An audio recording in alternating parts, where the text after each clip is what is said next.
there's one thing you need to know before diving into this video, it's this. Colombia's story isn't just history, it's a telenovela full of gold, emeralds, civil wars that lasted 1,000 days, and a peace treaty signed after 5 decades of fighting. But like every gripping telenovela, there are a lot of plot twists and turns, and if you want to know what they are, you've got to keep watching. Because today I'm bringing you everything Colombia has to offer, without any cliffhangers, starting with its history. So before the Spanish showed up, the western mountainous part of this land was already bustling with indigenous cultures, with the Chibcha-speaking peoples being the most concentrated and influential. They were master craftspeople, settling on the high plateaus of the Andes, right where modern Bogotá sits. They hadn't unified into a single empire, but they were organised, structured, and, as the Spanish would soon find out, sitting on some serious wealth. Now let's fast forward to the early 1500s. European ships were poking around the coasts, and by 1525, the Spanish officially began their conquest. It was a rapid, brutal takeover, and figures like Gonzalo Jiménez de Quesada were setting up shop, and by 1538, they established Santa Fe de Bogotá. This area, initially known as the New Kingdom of Granada, was officially folded into the Spanish Empire, becoming part of the Viceroyalty of Peru.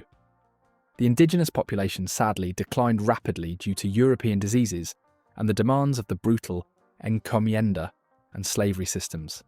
But by 1718, the crown decided things needed a major upgrade, so Bogotá was made the capital of a newly created massive jurisdiction, the Viceroyalty of Nueva Granada. It's Spain's way of consolidating its power, ruling over what is basically modern-day Colombia, Ecuador, and Venezuela. And this period saw growth, meaning trade increased, a small but important Creole intellectual class emerged, and prosperity touched the colonial subjects. But beneath the surface, that local elite was getting annoyed by the centralised, heavy-handed rule. From Spain, they were reading, they were discussing, and the ideas of freedom were starting to buzz.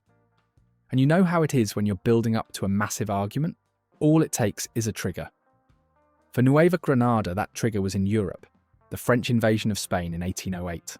The local elites saw their opportunity, and it was through the uprising in Bogotá on July the 20th, 1810. It's now commemorated as Colombia's Independence Day.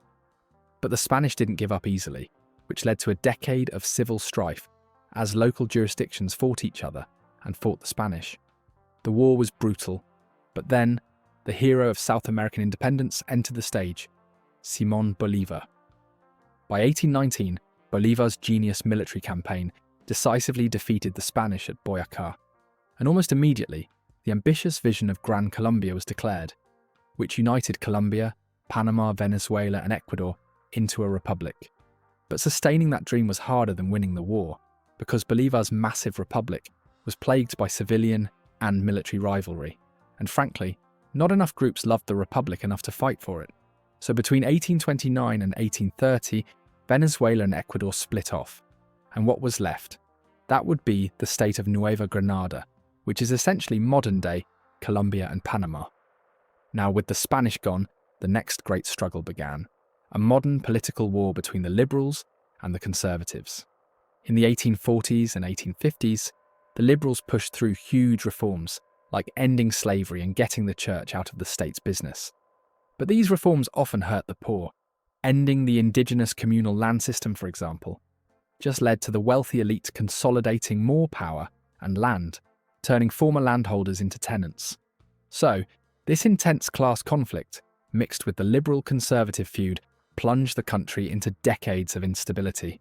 And between 1861 and 1885, when the liberals held power, the country was a loose federation called the United States of Colombia, often referred to as the epoch of civil wars because, well, they were constantly fighting.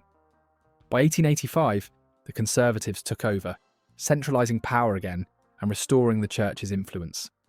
This tension culminated in the most devastating conflict yet, the War of the 1,000 Days, which happened from 1899 to 1902. This civil war claimed over 120,000 lives and left the country utterly exhausted and fragile.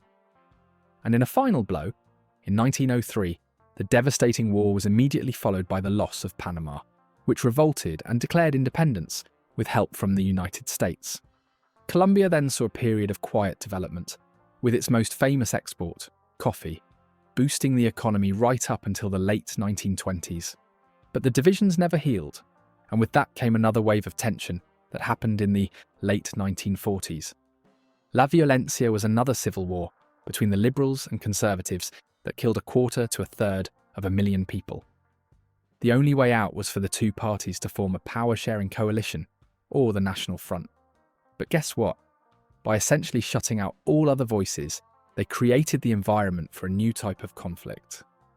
Starting in the 1960s, leftist insurgent groups emerged demanding radical change, like the National Liberation Army, or ELN, and the huge Marxist Revolutionary Armed Forces of Colombia, or FARC, in 1966.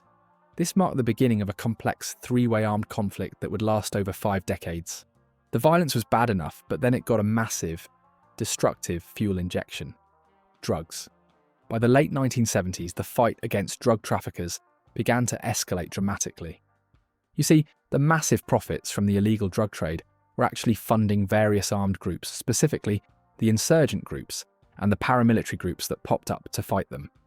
This then turned Colombia's internal conflict into a crazy, three-sided war, and it was all fueled by the insane wealth of drug lords like Pablo Escobar. So, even though his death in 1993 was a massive turning point, the drug trade just kept going. And by 2000, the US stepped in with a nearly $1 billion military aid package known as Plan Colombia, which was basically a big effort to fight both the drug trade and the rebels who were protecting it. Now, despite decades of internal conflict, Colombia maintained surprisingly strong democratic institutions, characterized by transparent elections. But the fighting was relentless. Finally, after 4 years of formal peace negotiations, a truly historic moment arrived. In 2016, the government and the FARC rebels signed a final peace accord, officially ending 52 years of armed conflict.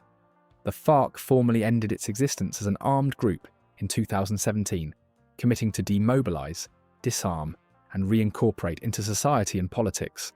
Not only that, but this accord also created a system for truth and justice to deal with conflict-related crimes, which was a vital sign of the country's incredible resilience and commitment to its future.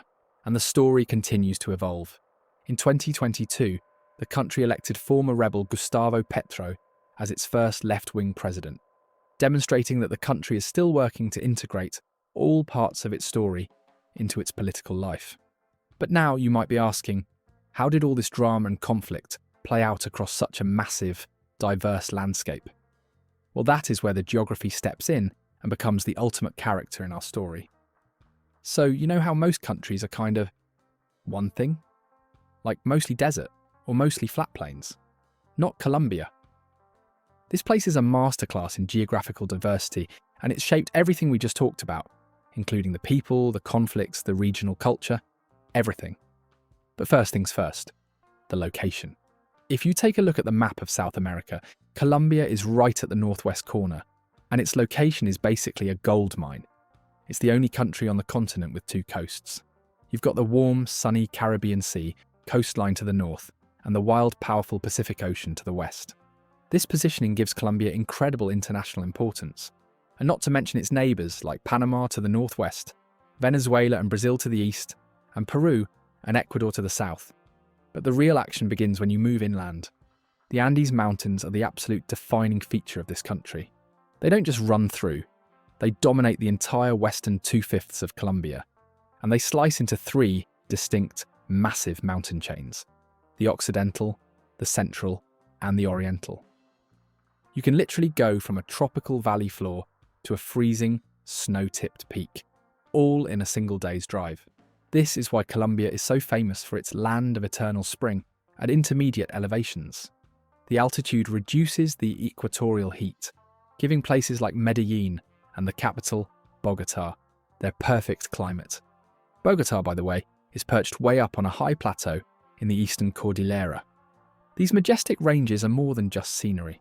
They create isolated pockets of settlements, which is exactly why you had all those intense regional loyalties and conflicts we talked about in the history section.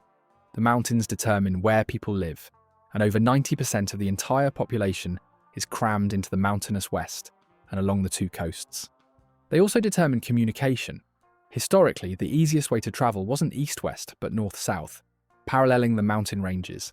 But that's not even half of it, because the massive eastern 3/5 makes up over half of Colombia's total area. So if you look at the map, do you see those huge plains that stretch out like a gigantic carpet? That's the Eastern Llanos, a vast plains area that constitutes about 60% of Colombia's land. It's a huge land of savannas and cattle ranches, shared with Venezuela, and it feels like a different world compared to the bustling, highly populated highlands. In fact, only a tiny fraction of the population lives out there. It's wild, raw, and remote. And then, if you swing even further southeast, you hit the powerful and pristine Amazon rainforest. Yes, not a lot of people know this, but Colombia has a vital piece of the Amazon, right below the equator. This region, along with the Pacific coast, is one of the most biodiverse places on Earth. It's a place where surviving indigenous groups still follow the lifeways of their ancestors, where immense equatorial forests are untouched, and where the incredible contrasts of Colombia truly hit home. Alright, so we've talked about the resilience of the Colombian people throughout history, and we've seen how the Andes Mountains cut the country into diverse regions. Now let's look at the backbone of modern Colombia, its political structure and its economic engine. Despite enduring decades of conflict, one of the most remarkable facts about Colombia is its commitment to democracy. Right now it has a presidential representative democratic republic. So what does that mean? Simply put, it means the president is both the head of state and the head of government, elected for a single 4-year term. Then the government is structured into 3 distinct separate branches: executive, legislative, and judicial. Much like many modern democracies, the legislative branch is made up of the Senate and a Chamber of Representatives. And the whole system is anchored by the 1991 Constitution, which was a huge effort to democratize and decentralize the state after those years of civil unrest. This constitution even recognized the country's incredible ethnic and cultural diversity, which is key since, out of a population of roughly 53.4 million, about 9% identify as Afro-descendants and about 5% as indigenous peoples. Historically, Colombian politics were a decades-long match between just 2 parties, the Liberals and the Conservatives. But thanks to that 1991 constitution and subsequent reforms, it's now a multi-party system with a much wider political spectrum. In fact, you can see the effort to heal old wounds in the creation of new institutions like the Constitutional Court, and most importantly, the implementation of the 2016 peace accord. So the challenge now isn't just maintaining peace, but fighting another battle: inequality. Which brings us to the economy. Colombia's economy is the 3rd largest in South America, and over the past 2 decades, its macroeconomic policy has been anchored by stable institutions, inflation targeting, and fiscal rules. This commitment to stability has been a cornerstone of growth and has helped significantly reduce poverty. For 2024, the GDP of Colombia was valued at about $419 billion US. But while they've made huge strides, poverty still affects a significant portion of the population. According to the World Bank and the BBVA research, the poverty rate is estimated to be around 31.8% for 2024, though it has been coming down thanks to job growth and higher government spending. So where is this growth coming from? Colombia has recently posted its strongest economic growth since 2022, with an expansion of around 2.4% in the first half of 2025, up from about 1.6% in 2024. That growth is projected to continue, reaching around 2.9% by 2027. But that surge is mainly powered by private consumption, which has ballooned to a record 76.7% of GDP.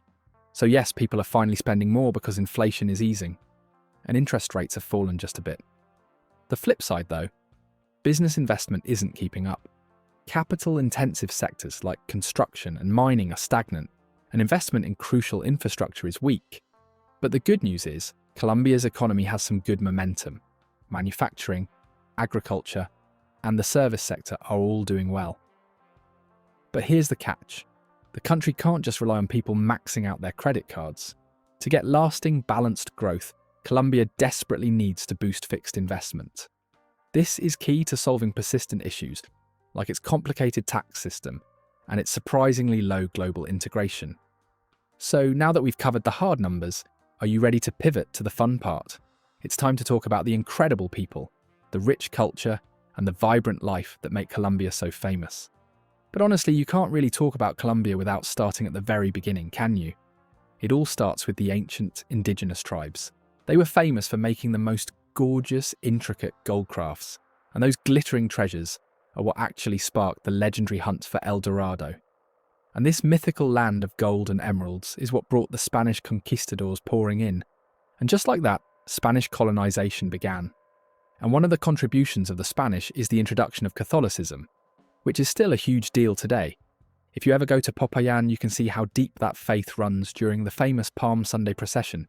It's full of splendour, with statues of Christ being paraded through the streets. But even with that strong background, a bunch of other religious communities live peacefully side by side. You'll hear Spanish everywhere, naturally. But in the bigger cities, the upper classes often speak English. So, what's the heart of Colombian life? It's family, it's absolutely everything. Sure, extended families mostly live under one roof in the countryside, but even in the cities, folks stay close and get together all the time. And while a lot of the population is young, you'll notice they greatly respect the elderly. And all in all, it's a beautiful tradition that highlights their deep value for age and wisdom. Besides that, Colombians love their heroes, whether they're intellectuals, entertainers, or athletes. One of which is the Nobel laureate Gabriel Garcia Marquez, of course. His magical realism captured the nation's soul, but the fame doesn't stop with books. Today, Colombian stars are absolutely dominating the global scene, from the hip-shaking, world-famous music of Shakira and the slick reggaeton rhythms of Maluma, all the way to the hilarious Sofia Vergara on TV. These icons are the ones putting Colombian flavour directly onto the world stage. Head outside though, and you'll see the other great national love, soccer. It runs deep, especially along the Caribbean coast, and the younger generation is completely obsessed. And yet, a lot of people are still not familiar with Colombia's story. So, after learning everything you learned today, what do you think is Colombia's biggest contribution to the world? Is it producing icons, coffee beans, or its impressive biodiversity? Share your thoughts in the comments down below. And as always, if you loved this video, you're going to enjoy this next one.